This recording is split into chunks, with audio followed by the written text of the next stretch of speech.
Good morning, everyone. Good morning. Um, I'm so proud of my dad, TB Joshua.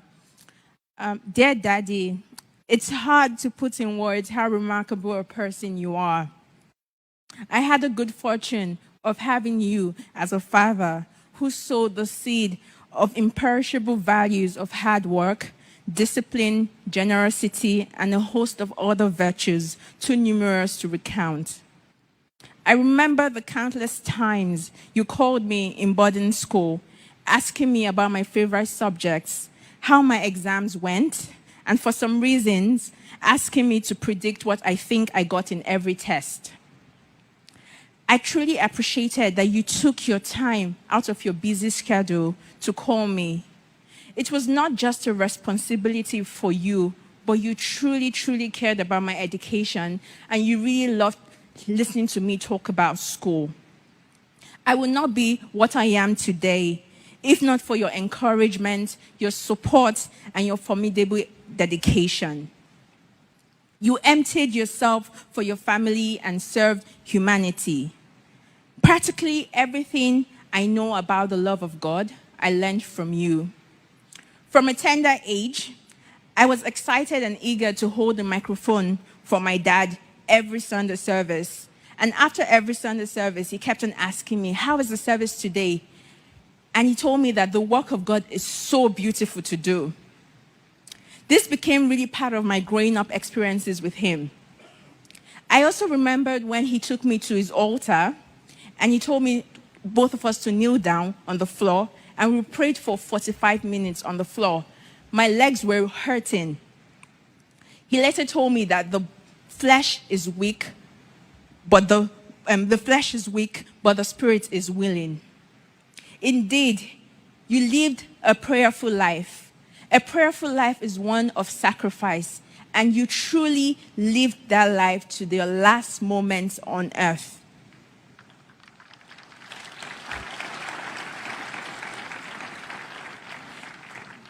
I am in awe of your love and fear of God. And I really truly understood that at a very young age, my dad would give his time, his dedication for this work.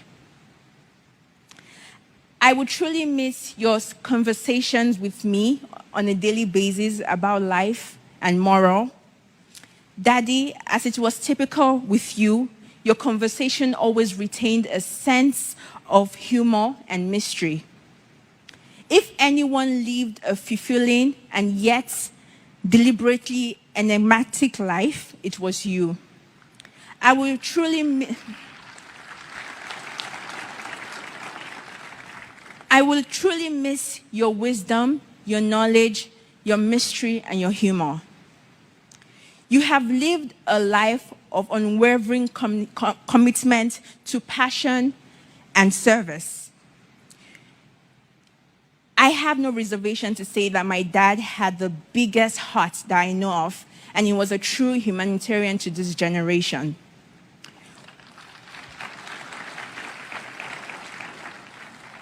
What a feat you have left for all of us to live up to. I'm still surprised to hear about all the condolence messages from people around the world concerning your compassion. Even some people I've never met in my life, they all testify to your compassion and your humility. What a life you lived, such a legend and an exemplary light.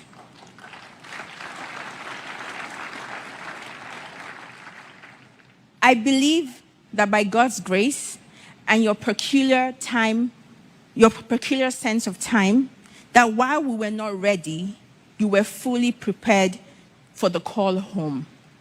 Rest in peace, Daddy. Your loving daughter, Sarah.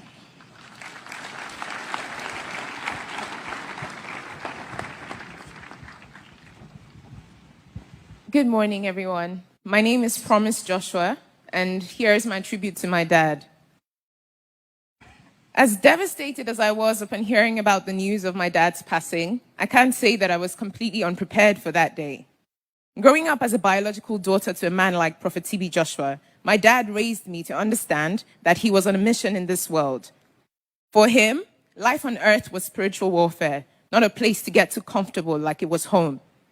He essentially lived each day like it was his last, with most of his time spent at his prayer mountain, utterly focused on executing an assignment that only him seemed to be in the know of what the instructions were. Since I became more socially aware and more inquisitive about my dad's life, I realized that the implication of such a lifestyle was that once he was done accomplishing what he was sent for, he will be called back home to the one who sent him. I must say that my dad did an excellent job at preparing me mentally, emotionally, spiritually, and even physically for a moment like this. I remember the conversations we had, particularly last year, when I spent over a year with him at his prayer mountain, right before he eventually released me to pursue my master's. He said to me, "Before I release you, you have to spend nothing less than 6 months with me. Then you can go and do whatever you want to do." I ended up spending over a year with him. I saw him almost every day of that year. He'll tell me about how I needed to strengthen my relationship with God, carried me along at least 3 out of the countless times that he dedicated to prayer in a day. Most mornings, he would wake me up, would do our morning exercise routine, and we would have conversations about the most random topics. There was no aspect of my life that he didn't try to leave a positive footmark on in that year. By the time he was done with me and ready to release me back into the world, there was this sense of fulfillment that I observed in both of us.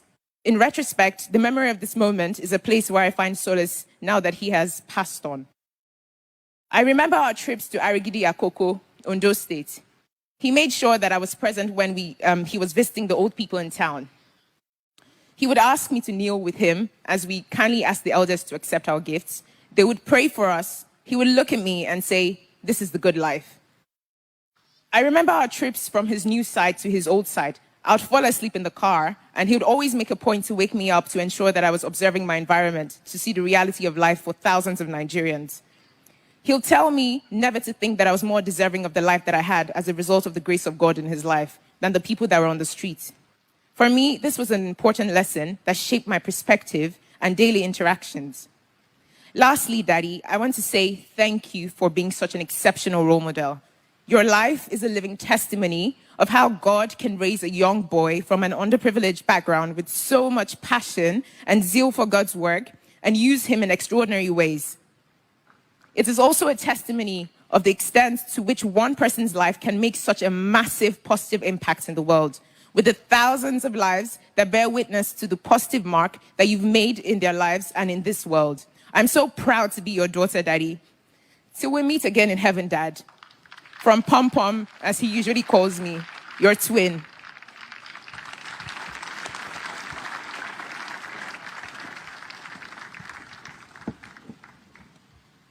Hello, everyone. I'm Hart. I'm Prophet TB Joshua's daughter, and I would like to start by thanking everyone for coming out and celebrating my father's beautiful life.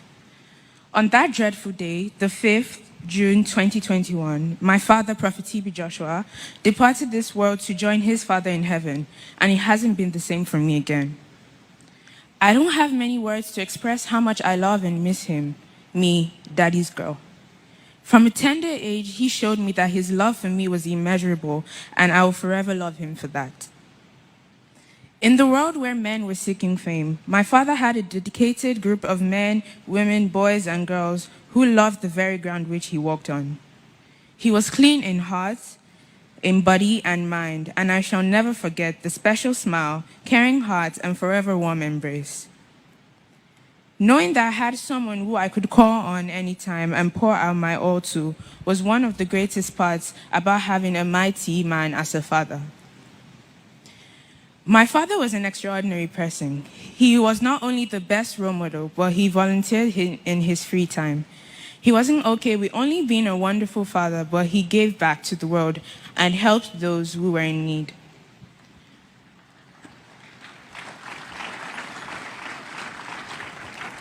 As we may all know, my father's notable feature was his charisma. He could lift any room he walked in with just his presence and a smile. And not only did he apply this in his work as a televangelist and philanthropist, but in his daily life as a father. My father always had a smile on his face regardless of any situation and would never let anything trouble him.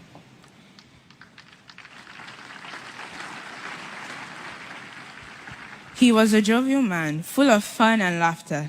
He played uncountable jokes with me and my sisters, and sadly is leaving a hole in our hearts, which no one can fill. One of my favorite memories with my dad was the time where he got me my first bike. I was elated and bouncing with joy. I had been pressuring him countless times for a bike, but he pushed me aside, so I guessed he didn't want to get it from me. I tried my best to make him aware of the fact that I was angry by making odd faces in front of him. He was provoked by the fact that I was provoked by the fact that he would hug me irrespective of the tantrums I threw and still show me all the love and attention he did. So on the day I saw the big, beautiful purple bike in front of the car which had just dropped it, I ran directly to his room and gave him a big hug, showering him with thanks.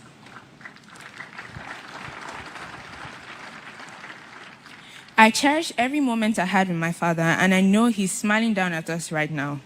I am saddened that death took him away from us, but God said, in all things, we should give him thanks.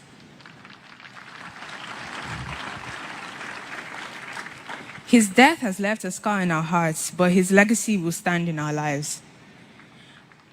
I feel so grateful to have had as much time as I had with him, and I will always remember having the most ambitious and remarkable father.